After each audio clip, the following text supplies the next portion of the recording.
अस्सलाम वालेकुम। तव्हां ॾिसी रहिया टीएन न्यूज़ ख़बर शामिल करियूं था घारो खां।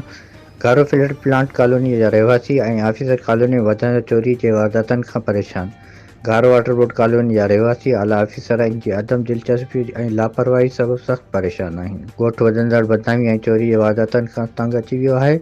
इलाइक़े जे रहवासियुनि जो फिल्टर प्लांट जे रेस्ट हाउस में हंगामी इजलास कोठायो वियो, जंहिंमें वाटर बोर्ड जे जूनियर ऑफिसरनि जी वॾे अंग में पिणु शिरकत कई। गुज़िरियल 1.5 साल खां वाटर बोर्ड जा एहलकार बिजली चोरी करे रहिया आहिनि, जॾहिं त घरनि मां पाणी जी मोटरूं ऐं क़ीमती सामान चोरी थियणु मामूल बणिजी वियो आहे ऐं हाणे चोरनि जो घरनि मां ॿकरियूं चोरी करण जो वक़्तु अची वियो आहे।